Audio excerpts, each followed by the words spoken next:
సినిమాయ నమః. నేను mister B. నా మాట సూటిగా ఉంటుంది, మ్యాథో క్లియర్గా ఉంటుంది. మీరు చూస్తున్నారు మిస్టర్ బి ఛానల్. ఈ వీడియోలో మనం మాట్లాడుకుందాం Mathu Vadalara 2 movie review. Director Ritesh Rana. Happy birthday director గారు. అంటే ఈరోజు డైరెక్టర్ రితేష్ రాణా పుట్టినరోజు అని కాదు, కొన్ని విషెస్ ఇలా ఉంటాయి. ఇది ప్రత్యేకమైన శుభాకాంక్షలు అన్నమాట. రితేష్ మత్తు వదలరా మూవీతో తెలుగులో క్రైమ్ కామెడీ సినిమాలకు సంబంధించి ఒక చిన్నపాటి మార్క్ను వదిలిపెట్టారు. ఆ సినిమాకి స్పెషల్ ఇమేజ్ ఉంది ఇప్పటికీ తెలుగు ప్రేక్షకుల్లో. ఇప్పుడు మత్తు వదలరా 2 మూవీతో వస్తున్నారు. అంటే మత్తు వదలరా ఫస్ట్ మూవీకి ఉన్న స్పెషల్ ఇమేజ్ని క్యాష్ చేసుకోవడానికి వస్తున్నారా, లేకపోతే ఆ ఇమేజ్ని ఇంకొంచెం నెక్స్ట్ లెవెల్కి తీసుకెళ్ళడానికి వస్తున్నారా తేలాల్సి ఉంది. మాట్లాడుకుందాం మన సమీక్షలో ఆ వివరాల గురించి. కథ విషయానికి వస్తే మత్తు వదలరా మూవీ కథకి కంటిన్యూషన్ ఈ సినిమా అని చెప్పొచ్చు. కాకపోతే కొన్ని వ్యవహారాలు మారాయి. ముఖ్యంగా ఓ పెద్ద మలుపు పెట్టారు, ఉలిక్కి పడతాం. అలాంటి పెద్ద సినిమాటిక్ మలుపే తీసుకున్నాడు ఈ 2 సినిమాని నడిపించడం కోసం డైరెక్టర్ రితేష్ రాణా. మత్తు వదలరాలో బాబు యేసు డెలివరీ బాయ్లు అయినప్పటికీ హీరోయిజం ప్రదర్శించారు, హీరోలు అయిపోయారు. సినిమా ఎండింగ్ వచ్చేప్పటికి వాళ్ళిద్దరిని డైరెక్ట్గా సినిమాటిక్ అడ్వాంటేజ్ తీసుకుని స్పెషల్ పోలీసుల్ని చేసేశారు. ఎలా అయ్యారు, ఎలా అయ్యే అవకాశం కుదిరింది అనే దానికి కొన్ని రీజన్స్ చూపెట్టారు, కానీ అవి కన్విన్సింగ్గా అనిపించవు. కానీ ఇది సినిమాలో ఇలా అవుతారు అని ఒప్పుకోవాలి, సర్దుకుపోవాలి. అంటే ఒక బ్రహ్మాండమైన సూత్రం ఉంది కదా, లాజిక్ ఎక్కడైతే చచ్చిపోద్దో అక్కడి నుంచే మ్యాజిక్ మొదలవుద్ది అని. ఆ సూత్రం ప్రకారమే వాళ్ళిద్దరూ స్పెషల్ పోలీసులు అయిపోయారు. చింత చచ్చినా పులుపు చావలేదు అని ప్రొఫెషన్ మారిన వాళ్ళ దరిద్రం మాత్రం మారలేదు. అదే డబ్బు కష్టాలు, డబ్బుల కోసం ఇంకా ఇబ్బందులు పట్టాలి. అందుకనే ఈ ప్రొఫెషన్లో ఉంటూ కూడా, అంటే స్పెషల్ పోలీసులుగా ఉంటూ కూడా తస్కరించడం మొదలుపెట్టారు. చిన్నదవన ఉండి పెద్దదవన ఉండి క్రైమ్ అన్న తర్వాత క్రైమ్కి సంబంధించిన పరిణామాలు ఒక్కోసారి ఊహించని ప్రమాదాల్లోకి నెట్టేస్తాయి. వీళ్ళిద్దరూ ప్రమాదాలకి బ్రాండ్ అంబాసిడర్లు. అందుకనే ఎంచక్కా మళ్ళీ చాలా పెద్ద ప్రమాదంలో పడ్డారు. వాళ్ళ స్వభావం అలాంటిది కదా. ఆ ప్రమాదాన్ని ఏలుకేసుకున్నారు, కాలుకేసుకున్నారు, చేతికేసుకున్నారు, మెడకేసుకున్నారు, మొత్తం ఒళ్ళంతా చుట్టుకుని నానా తిప్పులో పడ్డారు. చివరికి ఆ ప్రమాదం నుంచి ఎలా బయటపడ్డారు తెలుసుకోవడమే ఈ సినిమా. విశ్లేషణ విషయానికి వస్తే మత్తు వదలరా చాలా మంచి సినిమా, మంచి క్రైమ్ కామెడీ. ఆ సినిమా కోసం రితేష్ రాణా ప్రిపేర్ చేసి పెట్టుకున్న డీటెయిల్స్, డిజైన్ చేసిన ట్విస్ట్లు, ఆ ఎంటర్టైన్మెంట్ చాలా అంటే చాలా బాగుంటుంది. కానీ ఆ రిఫ్రెషింగ్ ఎంటర్టైన్మెంట్, ఆ ఇంట్రెస్టింగ్ డీటెయిల్స్, ఆ థ్రిల్ చేసే ట్విస్ట్లు యాజ్ ఇట్ ఈస్గా కాదు, పోనీ అందులో కొంచెం తగ్గిన ఇంట్రెస్టింగ్గా అయితే పార్ట్ 2లోకి క్యారీ ఫార్వర్డ్ అవ్వలేదు. ఒక విషయం మాత్రం అనిపించింది, డైరెక్టర్ రితేష్ రాణా ఎటువంటి ప్రెషర్ లేకుండా తనకు నచ్చినట్టు తను అనుకున్న విధంగా మత్తు వదలరా 1 మూవీని తీశాడు. ఆ సినిమా సక్సెస్ అవడంతో ఫుల్ కాన్ఫిడెన్స్తో పెద్ద ప్రయోగమే చేశాడు హ్యాపీ బర్త్డే మూవీతో. గట్టి ప్రయోగమే హ్యాపీ బర్త్డే మూవీ. చాలా ఇష్యూలకు సంబంధించి, చాలా విషయాలకు సంబంధించి సెటైర్లో నడిపించాడు. సర్కాజం, ఎంటర్టైన్మెంట్ని ఇంట్రెస్టింగ్గా చెప్పాడు. పోతే ఆ ఎక్స్పెరిమెంట్ ఎక్కువ మందికి అర్థం కాలేదు. అందుకనే సినిమా బ్యాక్ ఫైర్ అయ్యింది, కమర్షియల్గా ఫెయిల్యూర్ రిజల్ట్నే తీసుకుంది. ఆ నెగిటివ్ రిజల్ట్ రితేష్ రాణాని డిఫెన్స్లో పడేసిందని అర్థం అవుతుంది. అందుకనే ఈ సినిమాని ఓ కంఫర్ట్ జోన్లోకి వెళ్ళిపోయి డేరింగ్గా కాదు, సేఫ్ గేమ్ ఆడటం కోసం ఈ సినిమాని తీశాడు. స్పష్టంగా అర్థమైంది, ఏదో రకంగా హిట్ తెచ్చుకోవాలి, హిట్ పడితేనే ఫ్యూచర్ ఉంటుంది అని చెప్పేసి మత్తు వదలరా మూవీ ఇమేజ్ని అడ్డం పెట్టుకుని ఆడిన గేమ్ ఈ సినిమాని సేవ్ చేయలేదనే చెప్పాలి. బ్యాడ్ లక్ అది. అంటే తను డిఫెన్స్లో పడిపోయి తన ఒరిజినల్ క్రియేటివిటీని ఎక్కడో డైల్యూట్ చేసుకున్నాడు అనిపించింది.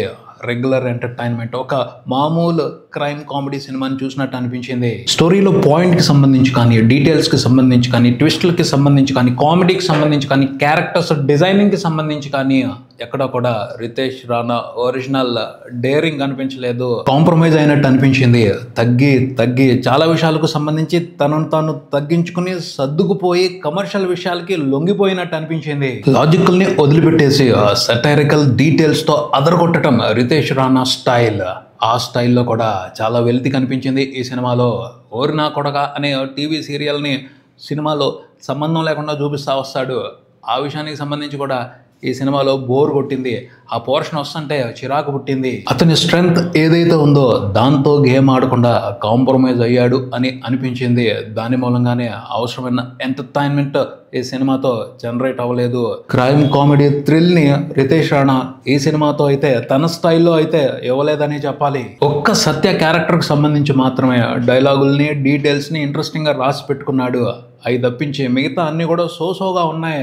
అతని స్టైల్ ప్రకారం, అతని స్టాండర్డ్స్ ప్రకారం ఇంట్రెస్టింగ్గా లేవు, ఇంప్రెసివ్గా లేవు. ఈవెన్ వెన్నెల కిషోర్ క్యారెక్టర్తో కూడా కాంప్రమైజ్డ్ గేమే నడిపించారు, కానీ ఒక ఇంపాక్ట్ఫుల్ ఇంప్రెషన్ని, ఒక సాలిడ్ ఎంటర్టైన్మెంట్ని అయితే క్రియేట్ చేయలేదు. అంతకుముందు 2 సినిమాల్లో చూసుకుంటే రితేష్ రాణా డైరెక్షన్లో రెబల్ వ్యవహారం కనపడేది. ఎక్కువగా ఏ విషయాలని పట్టించుకోకుండా తను చెప్పాలనుకున్న పాయింట్ని సెటైర్ రూపంలో స్ట్రాంగ్గా చెప్పేవాడు. కానీ ఈ సినిమాకి వచ్చేప్పటికీ వినమ్రత ఎక్కువైపోయింది. అది కూడా చాలా రెగ్యులర్గా, రొటీన్గా ఉన్న వినమ్రత. కథ, స్క్రీన్ ప్లే అన్నీ కూడా రెగ్యులర్గానే అనిపించాయి, చాలా నార్మల్గా అనిపించాయి. పోతే కథలో కొన్ని ఇంట్రెస్టింగ్ పాయింట్స్ ఉన్నాయి. వాటిని ఉపయోగించుకుని అవసరమైన ఇంపాక్ట్ఫుల్ ఎంటర్టైన్మెంట్ని క్రియేట్ చేయలేకపోయారు రితేష్ రాణా అని అనిపించింది. స్టాంప్స్ అని ఒక కొత్త క్రైమ్ని ఇంట్రడ్యూస్ చేశారు ఈ సినిమాతో రితేష్ రాణా. ఆ పాయింట్ని బేస్ చేసుకుని క్లైమాక్స్లో సత్య క్యారెక్టర్తో ఓ ఇంట్రెస్టింగ్ ఎంటర్టైన్మెంట్ ఇచ్చారు. పోతే ఆ ఎంటర్టైన్మెంట్ చాలా తక్కువగా ఉంటుంది, వెరీ లిమిటెడ్గా ఉంటుంది, సరిపోలేదు అనిపిస్తుంది. ఇలాంటి ఎంటర్టైన్మెంట్ ఇంకా ఎక్కువగా సినిమాలో ఉన్నట్టయితే బాగుండేది కదా అని కూడా అనిపిస్తుంది. ఆ స్టాంప్ ఓ డ్రగ్, దాన్ని తీసుకుంటే మత్తు వస్తుంది. ఆ మత్తులో ఏం చేస్తామంటే దానికి ఒక స్పెషల్ డీటెయిల్ పెట్టారు. అది చాలా ఇంట్రెస్టింగ్ డీటెయిల్. దాన్ని పట్టుకుని గేమ్ ఆడినా ఫ్రెష్గా ఉండేది, రిఫ్రెషింగ్గా ఉండేది ఎంటర్టైన్మెంట్. కథలో ఒక క్రైమ్ ఉంది, ఆ క్రైమ్ వెనకలో సస్పెన్స్ ఉంది, ఆ సస్పెన్స్ని బ్రేక్ చేసే ఇన్వెస్టిగేషన్ ఉంటుంది. ఇవన్నీ కూడా చాలా నార్మల్గా, రెగ్యులర్గా ఉంటాయి, అంతేగాని థ్రిల్ చేయవు. అజయ్ ఉన్నారు, విలన్ క్యారెక్టర్స్ చేస్తారు, క్యారెక్టర్ ఆర్టిస్ట్. ఆయన క్యారెక్టర్ని బేస్ చేసుకుని ఈ సినిమా కథ మొదలు పెట్టారు. అరే భలే ఇంట్రెస్టింగ్గా మొదలు పెట్టారే, ఈ క్యారెక్టర్తో ఏం మ్యాజిక్ చేయబోతున్నారో, ఎలాంటి థ్రిల్ ఇవ్వబోతున్నారో అని ఎక్సైట్ అవుతాం. కానీ మనం ఎక్సైట్ అయినంత ఎంటర్టైన్మెంట్ అయితే ఆ క్యారెక్టర్తో తర్వాత ఇవ్వలేదు. మత్తు వదలరా ఫస్ట్ సినిమాలో కూడా అజయ్ పోషించిన క్యారెక్టర్ ఉంటుంది, తోట తేజస్వి అని.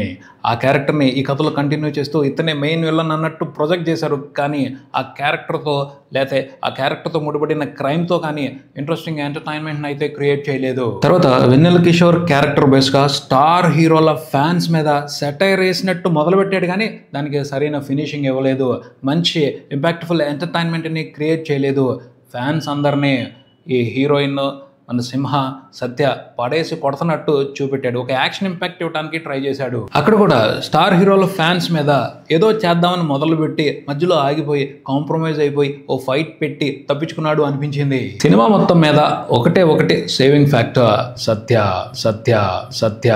కథను మర్చిపోయి, డీటెయిల్స్ని మర్చిపోయి, కొంచెం నార్మల్గా రెగ్యులర్గా ఉన్న స్క్రీన్ ప్లేని కూడా మర్చిపోయి సత్య క్యారెక్టర్ని మాత్రమే ఫాలో అవుతూ సినిమాని చూస్తే కొంతవరకు ఎంటర్టైన్ అవుతాం, మరీ బోర్ కొట్టదు సినిమా. సత్య మాత్రం తన పాత్ర పరిధి మేర టెరిఫిక్గా పెర్ఫామ్ చేశాడు. క్లైమాక్స్లో స్టాంప్ వేసుకున్న తర్వాత అయితే స్పెషల్ ఎంటర్టైన్మెంట్ పంచాడనే చెప్పాలి.